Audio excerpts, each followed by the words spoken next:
Shang-Chi is his name.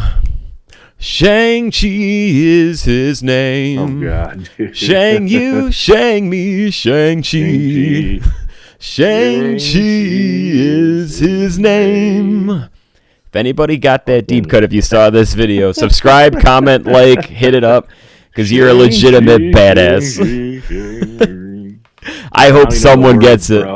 Out of our words, but I know the fucking out of our 10 or 15 people that watch this video, if one of you knows what that's from, it's a deep cut.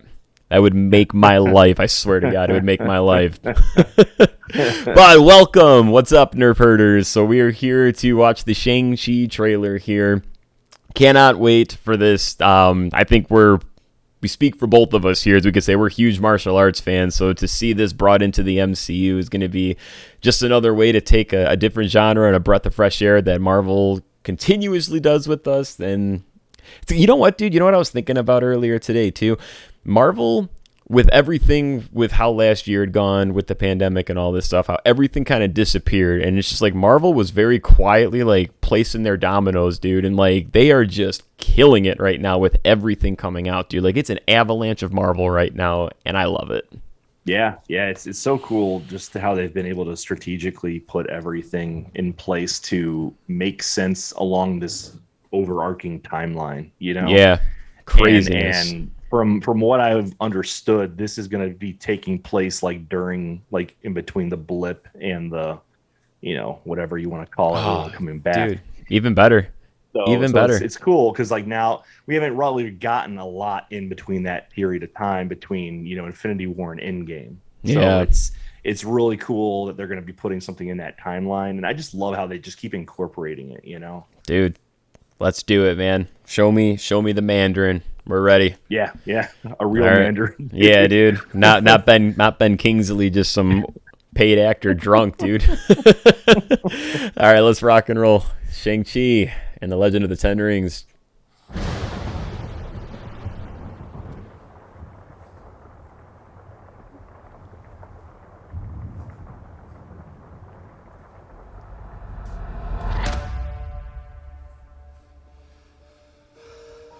Jesus. Oh, hell yeah, dude. I gave you 10 years to live your life.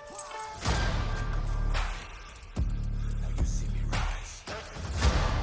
And where did that get you? Oh shit, Death Dealer, bro. You walked Damn, my dude. shadow.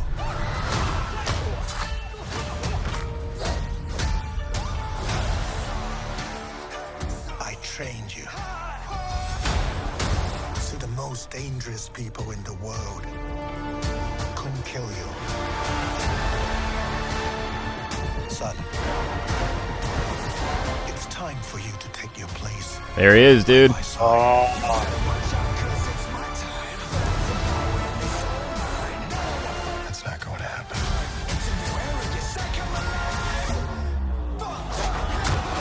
Damn. Dude, give it to me, Oh, that was sick, dude. Is got some Crouching Tiger shit up that in a here, fucking dude. lion? Who you really are. Okay, we got a Razor Fist. Who are you? Fucking master of Kung Fu, bitch. Yeah, dude. All right, where's the little cliffhanger here?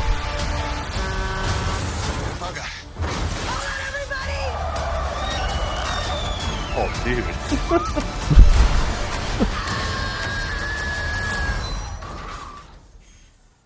We make a good team. Jesus. September 3rd. All right. Oh man, that was So that's where they pushed the date to, because I think originally they had that slated for where Black Widow had gotten moved to. So September 3rd. Awesome, dude. Dude, that was dope. That was super just cool. enough. There's a lot in there too that we can unpack. Yeah, dude. The first thing I want to say, dude, from what I was catching from that, were they playing that off as the Mandarin is Shang-Chi's father? Yeah. That's what it sounded like. That's what I gathered. So like, I know traditionally it's Fu Manchu, but I know like from the Comic-Con, San Diego Comic-Con stuff, they were talking about how like they don't want to use that character just because it's like, I guess, historically racist and stuff. So Right. they wanted to obviously bring in Mandarin and give us a more legit, villain and stuff. So I'm down with it. I mean, Marvel's always, with the cinematic universe, they've taken the source material and twisted it a little bit to make it fit. So I'm happy that they're going that route for sure. Dude, oh my gosh, we're gonna get some kick-ass martial arts in this movie. Dude, that one section, there was like that quick 2 seconds there where there was kind of like that hand-to-hand combat, and there was a really neat shot where it looked kind of like a sai came out and like reaching towards the camera to pull the sai back, and then that next shot, dude, like you said, was very Crouching Tiger, Hidden Dragon, dude, with like the way that dress was moving and just kind of like floating across the grass. That looked sick, dude. Like that was beautiful. Dope. That was dope. So my guess, I mean, what I gathered from this is that, okay, Mandarin basically, grew or helped Shang-Chi, I guess, train as a child and grew up and then said, hey, I'm going to let you go live your life for 10 years and then, come back and you'll take your rightful spot, right, as the leader of the Ten Rings clan. Because, I mean, the Ten Rings has been around since the beginning of the MCU with Iron Man and everything. It's been teased, dude.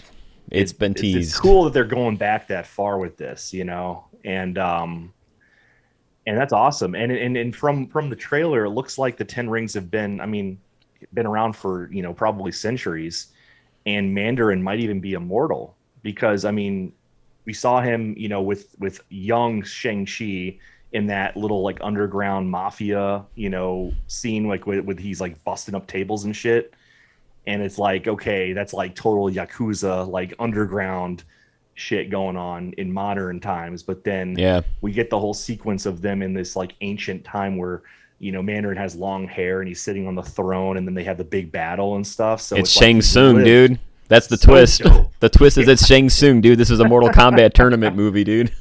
I love it though. I love it. I love how they're doing that. And then Shang-Chi, or not Shang-Chi, Mandarin has the 10 rings on his hands. Yeah. Instead of like the rings on his fingers. I thought that was kind of cool, and they light up and they obviously give him some kind of power. So dude, I'm so glad that they didn't give us any of that. I can't wait to see like all that in action, because I remember reading a little bit of comics that had the Mandarin, but I remember my backstory, my knowledge of the Mandarin really came from the Iron Man cartoons. Like I remember watching the Mandarin all the time in that, dude, because he was just the main guy, So I'm really stoked to see how these powers are going to play off, because from what I understood, is Shang-Chi being the master of Kung Fu and everything, I didn't know if they were going to get into like supernatural kind of elements, but there was one section in there when they were having that battle, breaking the tables at like that dinner setting or whatever, and there was, I don't know if it was Shang-Chi or someone else, I'm going to have to go back and look at this now, but there was like blue fire or like energy like around the fists, and I don't know if that's a Shang-Chi thing or not. I think that was actually Mandarin. So I think that right scene on. takes place when Mandarin's like a kid, and his father obviously, Shang-Chi's a kid, Mandarin is the adult, but he's like the leader of this 10 Rings, probably gang at this point. Right. And he's probably, being like, hey, son, I'm going to show you this underground organization that you'll one day inherit. And then, those rings, I think, are what powers up with that blue energy. Okay, cool. Because then when we saw the battle from like centuries ago, and you just see the arm with the rings light up, it's like, okay, like that might be the source of the power, is what I'm assuming. Cool. Because from what I remember with Shang-Chi, he doesn't really have any supernatural powers. He's more of just like a top-notch martial artist who can just go hand-to-hand combat. Yeah, like Liu Kang without the fireballs, dude. Yeah, I don't remember him having like any crazy shit going on that he can like do wild stuff with. So maybe he has to get these rings from his father, and then that's what's going to set up his, being a hero moving forward, is he's going to have these rings, and those are what power him. Dude, that'd be sick too. Which I'm down with for sure. So yeah, I mean, it was fucking kick-ass. One thing that I want to highlight on this though is, so if the 10 Rings are still like a bad, terrorist organization and stuff, do you think this is going to then tie into Endgame with Hawkeye coming after those bad guys in? Good point. In the in his Ronin outfit and stuff. Dude, maybe so. Like maybe he's playing cleanup crew for whatever is like the distant remnants of how this movie unfolds, like just little pocket groups, and he's out there cleaning it up. That'd be kind of cool. That would, it would make sense. It would make sense, because if this takes place between the blip and like the end of Endgame where everyone comes back, basically Ronin Hawkeye was just like taking out these Yakuza style mafia dudes, and I wonder if those mafia dudes have any tie to this. Maybe it is the 10 Rings. We were never told about that in Endgame. Right. So maybe those guys were part of the 10 Rings, organization. I think that would be super, super cool. That would be an awesome tie into that. Awesome tie into that. And if this does take place, if that is when this movie is going to happen, it's all the more, I guess, unique to just to be telling the story and kind of filling that gap a little bit, because now that we've seen a little bit of that gap being filled in Falcon and Winter Soldier with the Flag Smashers and what why they had kind of started their thing.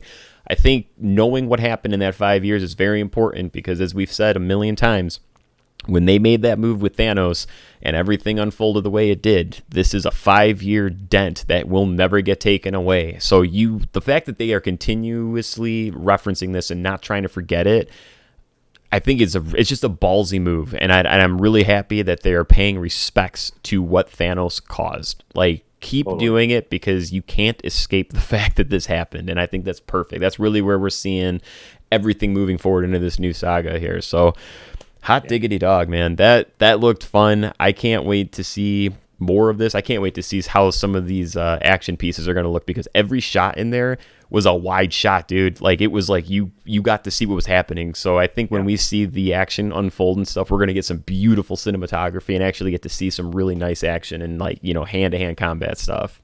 For sure. I mean, I think the battle, I think the ultimate battle in this film is going to be Shang-Chi versus Death Dealer. I think something's going to happen. I don't know if I'm going to predict if Mandarin's going to be a legit bad guy or not. He or might just be a like bad lingering guy. or something. Yeah, like he's maybe a bad guy, but he wants his son to take over, and maybe Shang-Chi doesn't want to go down that path. But then, maybe his father's not like this terrible bad guy. Maybe Death Dealer does something to come in and try to take over the clan. I don't know. Yeah. It just seemed from this trailer that Death Dealer was going to be the main villain that Shang-Chi's going to have to overcome. Unless they're Fugazi in it, dude. Yeah, unless they're just not telling us shit. Yeah, dude. Yeah. It looks fun, man. It looks good. God damn, dude. September. That's so crazy to think, man. Like, everything is moving. So, yeah, we're, 4.5 months away from getting this right now. So we're almost there, dude. Oh, we're almost there. Can't wait, dude. It's gonna be super sick, though. I've been excited for this movie for a while, dude. I've wanted a legitimate martial arts Marvel film for a long time, because I like the action sequences in all of the films, but I think if they give us a legit martial arts one, like a real, my God, it's gonna be fucking awesome. Yeah, it's just, dude, it's just another fresh take for Marvel. What they have done so beautifully is you can pick apart so many different movies in the MCU that, yes, it's superhero stuff, but you go to Winter Soldier and it's a total espionage film, dude. And then, it's like a James Bond movie almost. And then you go to Ant-Man, and Ant-Man is just super low key. Where it's just it's like a spy thriller and stuff, man. So it's like they do such a good job. Guardians is a damn comedy. They blend all this stuff so well together that to bring in the martial arts aspect with this, it's just fuck, dude. I'm juiced on this trailer right now. I'm juiced on this trailer. I'm gonna go back and watch this again right now, because that was super exciting. I can't wait to see where they're gonna run with this. Fuck yeah. Cool, man. All right, well, that will do it for this video. That was fun. Leave some comments down below. And if you made it through the end of this here, if you know what that was in the beginning of this damn video, I swear to God, you better speak up and leave a comment, because we need to know. And if not, try to look smart and look it up. And if you can figure it out, I'd still be impressed. So if you want to look it up on the internet and find it, still comment down below, because we'll still be happy with that too. So thank you guys very much for watching. Click that subscribe button and the bell for notifications. Thumbs up, comment. We will see you in the next video.